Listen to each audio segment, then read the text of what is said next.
Fala pessoal, sejam bem-vindos a mais um vídeo aqui do meu canal. Para quem ainda não me conhece, meu nome é Matheus Ornelas, sou jornalista e comentarista de esportes americanos. Antes de tudo, se você ainda não tiver inscrito, vou pedir para você se inscrever aqui no canal, deixar o seu like, o seu comentário, compartilhar esse conteúdo para que ele chegue até mais pessoas. Estou aí brigando para bater os 1.300 inscritos aqui no YouTube, então se você puder fazer isso, eu agradeço pra caramba. Como eu falei no vídeo lá da SPFL, semanas que a gente tiver muitos jogos, né? Essa semana é um exemplo, a gente tem 11. Eu vou dividir, né? Vou deixar a SPFL em um vídeo separado e vou trazer as outras competições em um vídeo só, até porque são menos jogos por competição, né? E também são times que eu estou conhecendo cada vez mais, então estou devagarzinho falando mais sobre cada competição. Então por isso que eu vou trazer aqui esses jogos nesse vídeo separado. Começando pela Copa Nordeste de futebol americano, a gente vai ter aí 2 jogos nesse final de semana. Uma estreia, inclusive 2 estreias, né? 2 equipes que vão estrear nesse final de semana. Vamos falar então do jogo entre Tropa Campina e Patos, né? O jogo que foi adiado inicialmente, né? O outro jogo do Patos também foi adiado contra o Scorpions. Então aí no remanejamento da tabela da Copa Nordeste as equipes vão se encarar para estrear em 2023. E além da estreia, o que as duas equipes têm em comum é a chegada de vários jogadores da equipe do Spectros. O Spectros que não joga na competição, não joga nada no primeiro semestre, e eu acho que a equipe acaba liberando aí jogadores para disputar por outras equipes competições nesse primeiro semestre, né? Então a gente vê, até deixei anotado aqui, 4 jogadores na equipe do Tropa e 3 jogadores na equipe do Patos, né? O destaque desses jogadores para mim é o Vitor Ramalho, né, que é wide receiver, um cara bem conhecido dentro do cenário nacional, que está nessa equipe do Patos. Equipes que, pelo que eu pude ver e acompanhar, não postam muita coisa, então não dá para saber se tem muita novidade além disso, como está de comissão técnica. As duas equipes jogaram ano passado a Copa Nordeste, né? A equipe do Tropa perdeu os 2 jogos, o Patos foi o vice-campeão ano passado, né? Tinha um ou 2 norte-americanos dentro do elenco também. E vai ser um jogo interessante, né? Eu acho que as equipes elas têm esses jogadores emprestados aí do Spectros, então são caras que trazem, além da qualidade dentro do campo, trazem experiência, né? Para seus jogadores novos ou para caras dentro do time que talvez não joguem em competições de nível nacional. Pode ser uma oportunidade interessante para esses caras beberem um pouco da fonte, né? Que são esses caras. E é um jogo que eu tô curioso, né? Um jogo que acho que vai ser até transmitido pela Copa Nordeste, né? Acho que os 2 jogos vão. Os 2 jogos rolam no domingo, né? Tanto esse quanto o outro que eu vou falar daqui a pouco. E eu tô na expectativa de um jogo interessante, né? Eu acho que são 2 equipes que estão aí um passo atrás no Nordeste, né? Em comparação a outras, né? Não só esses 2 times, mas e vamos ver o que dá para esperar, né? Desses dois times. Espero um duelo muito, muito interessante. O outro jogo dessa rodada é o jogo da Conferência Norte, né? A gente vai ter aí o reencontro da equipe do Caucaia Sabres contra o Ceará Bulldogs. As equipes estão sozinhas no Grupo Norte, né? Tinha uma terceira equipe que saiu, inclusive eu agradeço, não lembro quem comentou agora no vídeo do pós-rodada lá, quando eu falei, né? Então os 2 times vão se encarar 2 vezes. Se eu não estou enganado, o critério de desempate da Copa Nordeste vai ser o número de pontos sofridos, né? Então a equipe do Sabres aí precisa tirar uma diferença de 10 pontos da equipe do Bulldogs, né? Que venceu por 18-8 nesse primeiro jogo. E o que eu espero desse jogo, eu tenho todas essas anotações aqui, mas o que eu espero é um jogo com menos faltas, para que o jogo fique até mais legal de assistir, né? Eu falei no outro vídeo que tinha me preocupado o número de faltas, né? Depois eu fui olhar as estatísticas do jogo, mais de 250 faltas, 50 jardas totais em faltas. Então um número absurdamente alto de faltas, 2,5 campos de faltas nesse jogo. Então, primeiro de tudo, esperar um jogo melhor das 2 equipes, né? No aspecto disciplinar, vamos dizer assim, né? Um jogo que a gente tenha menos faltas, para que o jogo possa fluir melhor, né? A própria equipe do Sabres acabou sendo penalizada, perdendo um touchdown por conta de falta, né? Então a gente poderia estar falando de uma outra situação de jogo, se não de uma vitória da equipe do Sabres, um saldo de pontos diferente para estar sendo discutido, né? Então, mas no geral, né, é sobre isso, né? Diminuir faltas, evitar os tiros no pé. A equipe do Sabres, eu acho que ela pode estabelecer um jogo terrestre melhor, foram menos de 30 jardas, se eu não estou enganado. O jogo aéreo fluiu um pouquinho mais em passes curtos, porque a OL não dava muito tempo, então de repente desenhar um plano de jogo com mais passe curto, evitando que o QB tenha que segurar demais a bola, investindo num jogo terrestre que flua mais para fora da OL, vamos dizer assim, né, corridas mais em zona, né, ou que você tenha ali talvez um pull ou outro, mas que facilitem também para o seu running back ter espaço para poder criar. Né? Eu acho que a gente também, em algumas situações, o running back ele consegue operar melhor com o campo aberto do que necessariamente passando pelo meio, passando pelas trincheiras. Não são todos os running backs que têm essa característica boa de conseguir trabalhar bem com espaço curto. Para a equipe do Bulldogs, eu acho que aí já é o contrário. Eu acho que é uma equipe que conseguiu correr um pouco melhor, mas o jogo aéreo precisa fluir mais. É uma equipe que tem um quarterback que parecia mais tranquilo, mas por conta de faltas, por conta de tudo que ia acontecendo, eu não consigo se desenvolver muito nesse jogo aéreo. Então eu acho que é uma coisa, além dos special teams, né? Eu falei muito do jogo do Bulldogs no primeiro duelo, o special teams que teve bons retornos de punch, fez bons trabalhos e conseguiu field goals, né? Que foram importantes, foram 2 field goals, se eu não estou enganado, e que ajudaram a estabelecer essa margem do 18-8. Então, seguir trabalhando no que já funciona, mas o fundamental para essas duas equipes é o disciplinar, diminuir as faltas. Não quer dizer que a gente não pode ter ali 6, 7 faltas por cada time, porque é o normal do futebol americano, mais 250 jardas em faltas é um número absurdo e eu espero que a gente não veja isso. Partindo para o nosso próximo campeonato, vamos falar agora do campeonato gaúcho de futebol americano, vem aí para sua semana 3, 2 jogos, 2 duelos que têm características bem parecidas, né? A gente vai falar primeiro do jogo entre a equipe do Gravataí Spartans contra a equipe do Canoas Bulls. As duas equipes perderam nas suas estreias para o Santa Maria Soldiers, né? O Soldiers folga nessa semana, depois de ter vencido seus 2 primeiros jogos. E é um jogo que eu acho que vai ser um jogo que tem tudo para ser equilibrado, né? Eu acho que a equipe do Canoas Bulls está até 1 ou 2 passos na frente da equipe do Spartans, né? Pelo que a gente viu no jogo contra a equipe do Santa Maria Soldiers. O placar também fala muito isso, né? O Bulls perdeu por 38, o Spartans perdeu por 74. Mas eu acho que é um jogo que a equipe do Gravataí Spartans pode fluir mais o seu jogo, uma equipe que veio proposta a correr de forma interessante, passar um pouco mais a bola, e você vai encarar uma equipe que, se está um pouco acima de você, não está tão acima como a equipe dos Soldiers.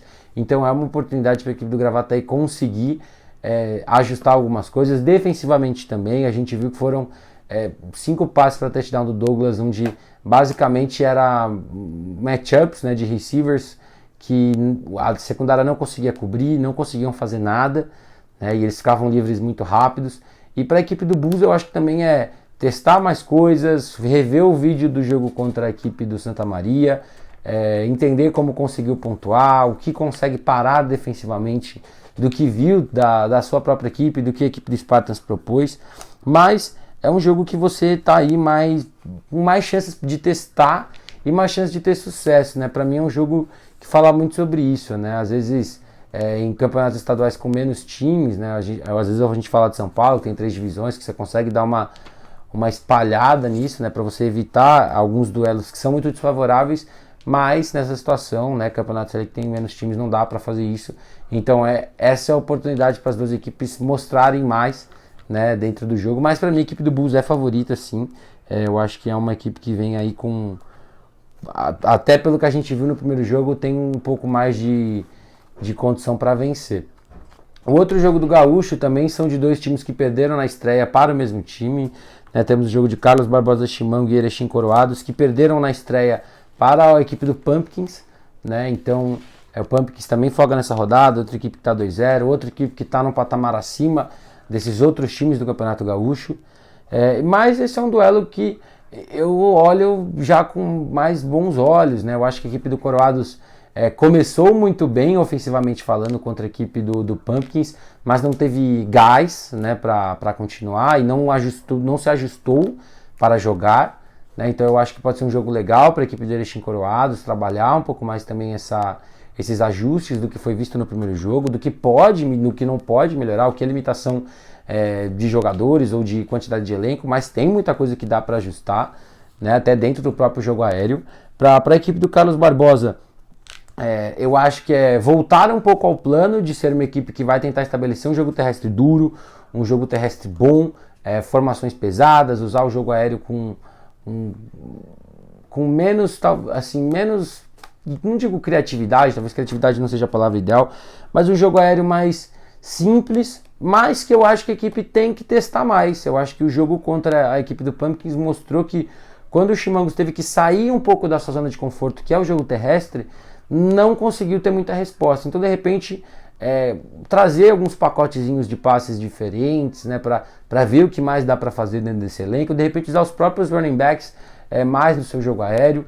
Eu acho que é um jogo muito interessante, né? São dois estilos de ataques muito diferentes, né? Eu particularmente falo que eu gosto muito do estilo que a equipe do Chimangos gosta, inclusive joga, inclusive acho que é o favorito para esse jogo, até por ser um estilo de jogo que é mais físico, que queima mais relógio, mas a equipe do Coroados tem ali um ataque que, se a defesa do Chimangos não conseguir parar, não conseguir gerar pressão e der espaço para alguns recebedores, tem ali uma chance muito grande de sofrer pontos dessa equipe do Coroados.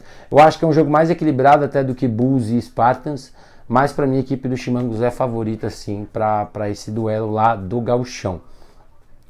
Para fechar o nosso vídeo, nós temos mais dois jogos, né, dois jogos do Campeonato Paranaense. Para começar, temos o duelo entre a equipe do Coritiba Crocodiles contra o Phantoms, né? O jogo é no Croco Stadium, mas o mando é do Phantoms. O Croco com uma campanha de 1-0, depois do 60-0 no Pyros.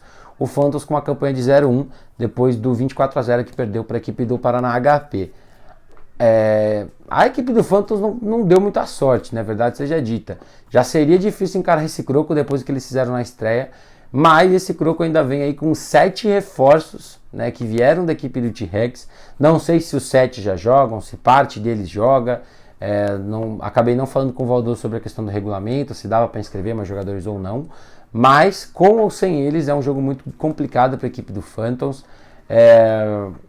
O jogador talvez que eu esteja mais curioso para ver nesse time do Croco é o Bassani, porque se ele vai ser o titular, né, logo de cara, se a equipe vai se insistir um pouco com o menino do Sub-20, me fugiu o nome dele agora, se vai colocar o Xavier para jogar um pouco mais. Então aí você tem aí 3 agora quarterbacks, né, mas tecnicamente falando, entre os 3 o Bassani é o melhor, né, inclusive acho que ele é o quarterback que deve assumir aí com o passar do tempo, entender se ele já vai entrar agora no Paranaense também para jogar. Né, tem outros caras que foram também, né? A gente viu o Carneiro na secundária, que é um cara que eu gosto bastante, a gente viu o Polastre, a gente viu nomes legais indo para esse time de Curitiba que tá muito forte, né? E não tem nem muito o que falar. É um ataque redondinho, uma defesa redondinha, special team bem jogado, que vai encarar uma equipe que está voltando, né? Como eu falei no outro vídeo, o Phantoms voltou às atividades no final do ano passado, jogou o regional, né? Acho que foi a Copa Paraná, se não estou enganado. Contra o HP, conseguiu forçar alguns erros da equipe do HP, ofensivamente falando, não conseguiu produzir muito.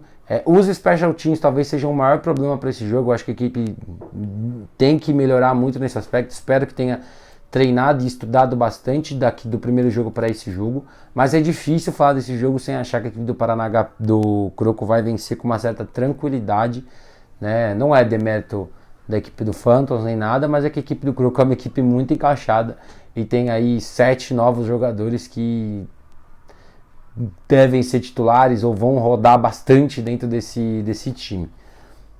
O último jogo da rodada é o jogo entre Curitiba Lions e o Paraná Guardian Saints, né? Curitiba Lions que está 0-2, o Paraná Guardian Saints que não jogou, né? Teve um adiamento no jogo que tinha contra a equipe do Cascavel Olímpias, né? Parece que o ônibus do Saints quebrou, se eu não entendi errado.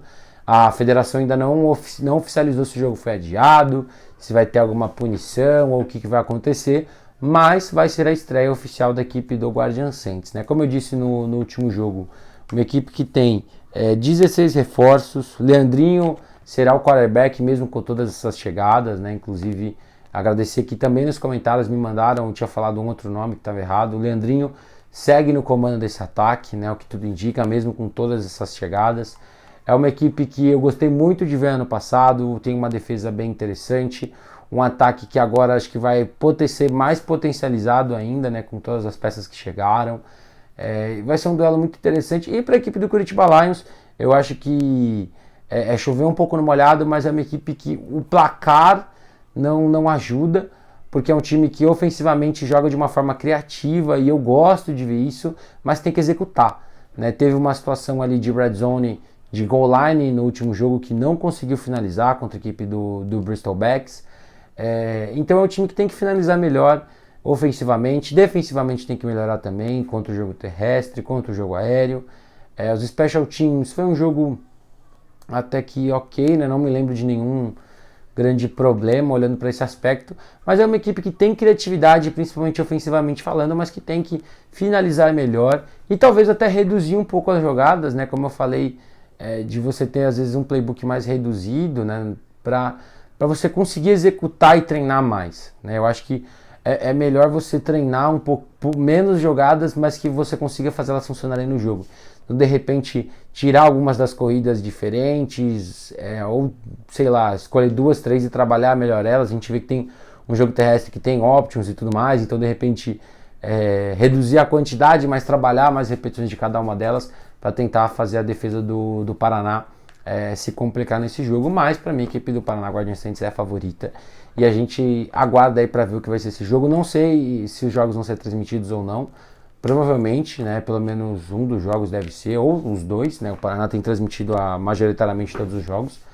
E é isso. Eu vou ficando por aqui. Mais uma vez, se você ainda não está inscrito, eu peço para você se inscrever aqui no canal, deixar o seu like, o seu comentário, compartilhar esse conteúdo para que ele chegue até mais pessoas, porque isso me ajuda pra caramba. Tamo junto e até a próxima!